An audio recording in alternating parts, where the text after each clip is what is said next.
everyone, welcome to my channel Ekansh. Hope you all are good.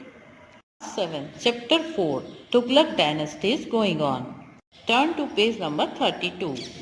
Last video we have read about progressive schemes of Muhammad bin Tughlaq. First was increased taxation of Doab and second shifting of capital.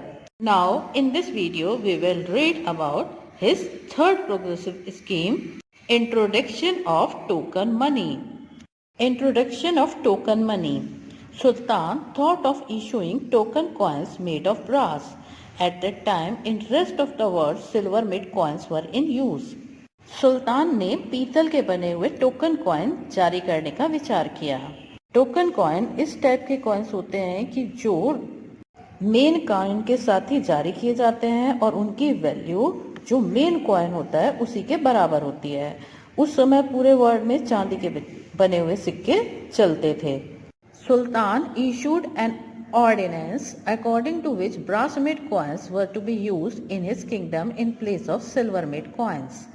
Both the brass made and silver made coins were considered equivalent in value, while the fact was that silver made coins were of higher value as compared to copper made coins. Even this experiment failed miserably due to the lack of supervision. He could not prevent the circulation of spurious currency coming into the market, as every house had virtually become converted into a mint.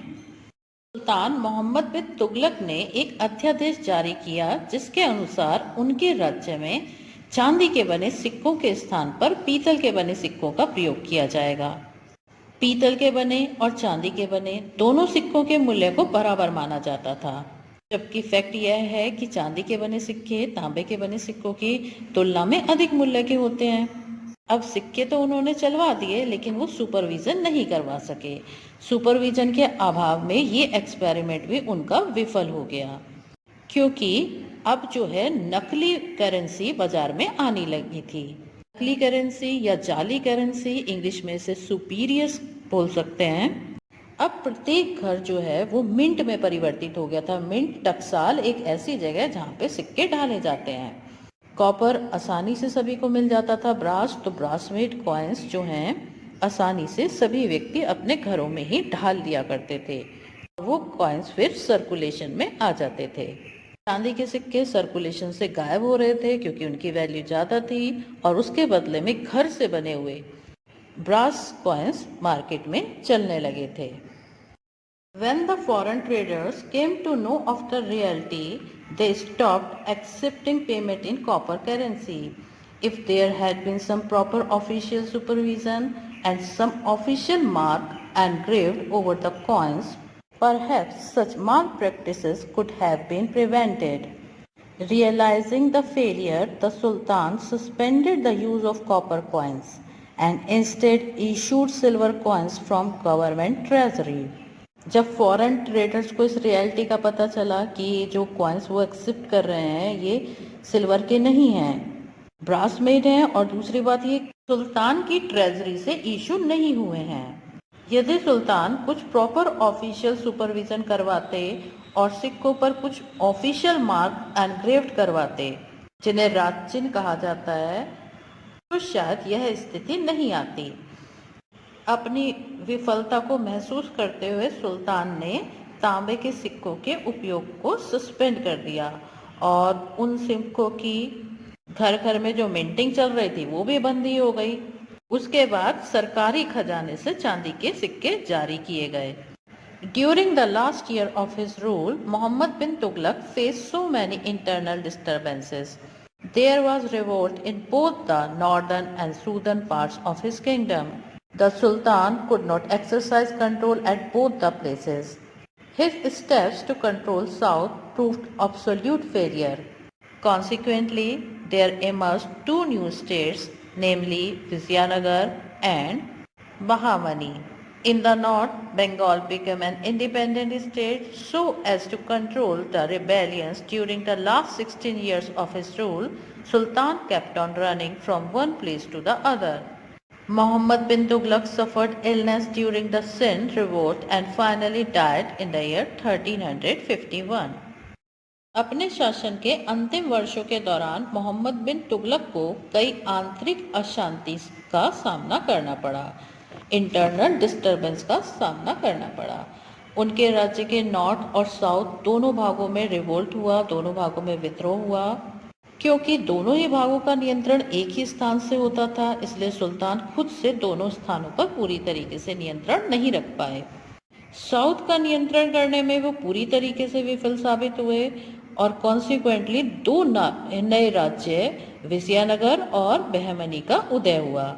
South जो है वो दो नए राज्यों में but गया। इसी तरीके से नॉर्थ में बंगाल एक इंडिपेंडेंट स्टेट बन गया। सुल्तान अपने शासन के अंतिम 16 वर्षों तक विद्रोहों को शांत करने के लिए एक तरफ से दूसरी तरफ, मीन्स नॉर्थ से साउथ की तरफ या साउथ से नॉर्थ की तरफ भागते रहे। इसी दौरान सिंध रिवोल्ट भी हुआ। सिंध रिवोल्ट के समय मोहम्मद बिन तुगलक बीमार पड़ गए और ईयर 1351 में उनकी मृत्यु हो गई। Firoz Shah Tughlaq from the year 1351 to 1388. After the death of Muhammad bin Tughlaq in the year 1351, his cousin Firoz Shah Tughlaq became the Sultan of Delhi. As said earlier, Muhammad bin Tughlaq had to face several rebellions during the final phase of his rule. Under the circumstances, it became the prime duty of Firoz Shah Tughlaq to check the separatist forces and prevent the division of his empire. Year 1351 में मोहम्मद बिन तुगलक की मृत्यु के बाद उनका चचेरा भाई cousin Firoz Shah Tughlaq Delhi के सुल्तान बने।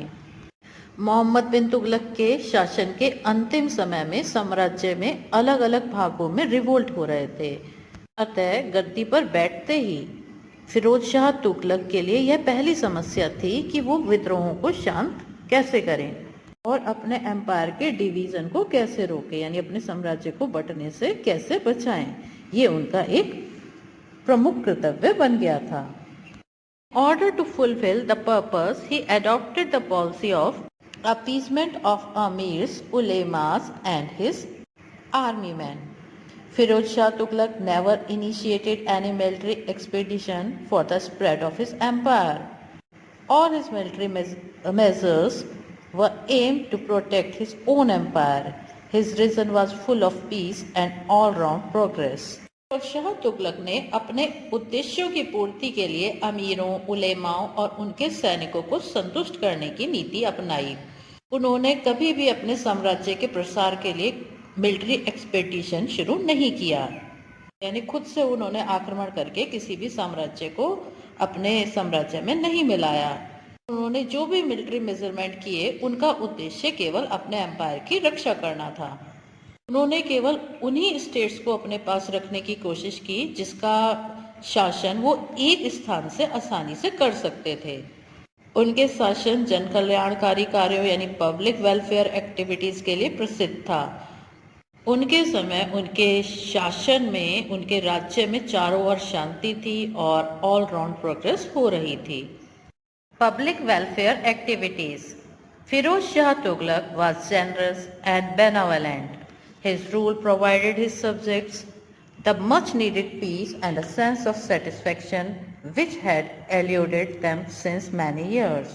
Generous means उदार and benevolent means परोपकारी। फिरोज शाह तुगलक उदार और परोपकारी थे। उनके रूल में उनकी प्रजा सब्जेक्ट्स वो शांति और संतुष्टि की भावना प्रदान की जो उन्हें कई वर्षों से नहीं मिली थी। मीन्स उनके शासन के दौरान उनकी प्रजा बहुत खुश थी।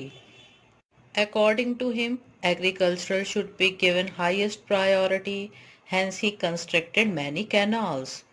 One of them was Yamuna Canal, which irrigates agricultural land even today. The same is true of Satluj Canal constructed by him.